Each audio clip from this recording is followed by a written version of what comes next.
ఈ రోజు afternoon Rajendra Nagar police station నుంచి ఒక ఇన్ఫర్మేషన్ వచ్చింది, ఒక మర్డర్ అయిందని. అప్పుడు ఇక్కడికి వచ్చి చూసిన తర్వాత ఒక వైఫ్ అండ్ హస్బెండ్ ఇద్దరు ఓల్డ్ పీపుల్ 70+ ఉంటారు.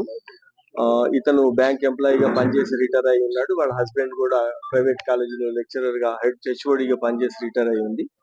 మన ఏరియాకి ఇక్కడికి జనప్రియ సెకండ్ ఫేజ్ లోకి జన చైతన్య సెకండ్ ఫేజ్ లోకి వచ్చి దాదాపు కేవలం 1 month 40 days అవుతుంది ఇక్కడికి వచ్చి. వీళ్ళు ఈ బిల్డింగ్ సొంతంగా కట్టుకొని మిగతా వాటన్నిటిని రెంట్ ఇచ్చి దీంట్లో ఒక డూప్లెక్స్ లో ఉంటున్నారు. నిన్న సాయంత్రము ఇప్పుడు ఇక్కడికి వచ్చిన తర్వాత ప్రిలిమినరీ ఎంక్వైరీ తెలిసింది ఏంటంటే, నిన్న ఈవినింగ్ రఫ్లీ 5 o'clock కి ఇద్దరు వ్యక్తులు వచ్చారు. దాంట్లో ఒక మేల్ గా సస్పెక్ట్ చేస్తున్న అతను ఒక బుర్కా వేసుకొని వాచ్మెన్ దగ్గరకు వచ్చి మసాజ్ చేయడానికి మమ్మల్ని బుక్ చేసుకున్నారు అంటే, ఆ వాచ్మెన్ పైకి కాల్ చేసి వాళ్ళ పర్మిషన్ తీసుకుంటాడు. వాళ్ళు పంపిమన్నప్పుడు వీళ్ళిద్దరు పైకి వెళ్తారు. ఒక అతనేమో విత్ ఇన్ మినిట్స్ లో అతను వెళ్ళిపోతాడు. ఒక రిమైనింగ్ ఇంకొక వ్యక్తి, ఆ బుర్కా వేసుకున్న వ్యక్తి 40 minutes తర్వాత అతని కిందకి వెళ్తాడు.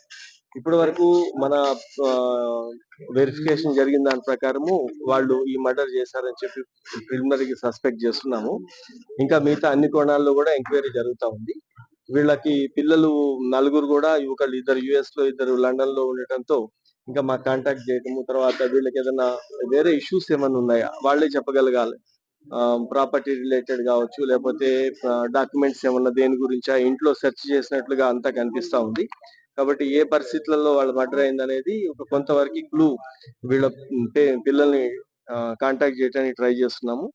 త్వరలోనే ఈ కేసు ఛేదిస్తాం. సార్ వచ్చిన ఇద్దరిలో ఒకరు మేల్ ఒకరు ఫీమేల్ సార్, లేకపోతే అడిగిన టైంలో బురకా వేసుకొని వచ్చారు కాబట్టి ఫీమేల్ వాయిస్ తను వాచ్మెన్ గుర్తుపట్టిండాలి కదా. అతను ఎవరైతే బుర్కా వేసుకోకుండా ఇంకొక వ్యక్తి ఉన్నాడో, క్యాప్ పెట్టి మాస్క్ పెట్టుకొని ఒక అతను ఉన్నాడో, అతను వీళ్ళతో డిస్కస్ చేయడం జరిగింది.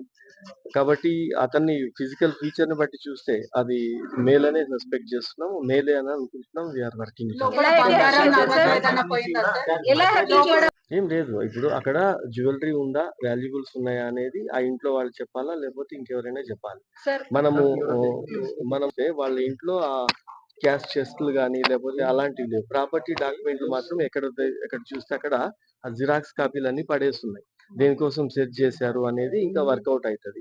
ఒకటి, వీళ్ళు జస్ట్ 40 days నుంచే అక్కడ నుంచి వచ్చారు కాబట్టి వాళ్ళ పిల్లలకి సర్టెన్ తెలిసి ఉండొచ్చు వీళ్ళు ఏం జ్యువెలరీ వేసుకుంటారు. ఏమన్నా పోతే వాళ్ళ ఇప్పుడు కాంటాక్ట్ అయిపోతే తెలుస్తుంది. ఒకటి, వీళ్ళు ఒకటి నైఫ్ ఉంది అక్కడ స్పాట్ లో. ఆ నైఫ్ కవర్ కూడా ఇప్పుడు ఇక్కడ నుంచే ఓపెన్ చేసినట్టుగా అది దాని ప్లాస్టిక్ కవర్ కూడా బయట ఇక్కడే ఉంది. దాని పౌచ్ కూడా ఉంది. నైఫ్ దొరకలే. కాబట్టి ఈ లేడీకి ఏమో ఒక స్టాబ్ ఉంది చెస్ట్ లో, జెంట్స్ కేమో 7 స్టాబింగ్స్ బయటకు కనిపించే ఉన్నాయి. ఇంకా పిఎంఈలో మిగతా రీజన్స్ తెలుస్తాయి. అది స్టాబ్ చేసి అతన్ని చంపారు అన్నట్టు.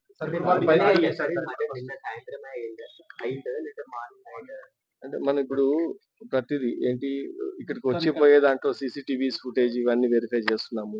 తర్వాత వచ్చే సాక్షులను బట్టి చూస్తున్నాము, వాళ్ళ కాల్ డేటా. ఇప్పటి వరకు అయితే నిన్న ఈవినింగ్ చేసినట్టుగానే తెలుస్తుంది. ఎందుకంటే బ్లడ్ కూడా అక్కడ చూసిన దాన్ని బట్టి చూస్తే మోర్ దాన్ 12 hours క్లాట్ అయి ఉంది. కాబట్టి నిన్న సాయంత్రమే మర్డర్ అయింది అనుకుంటున్నాను.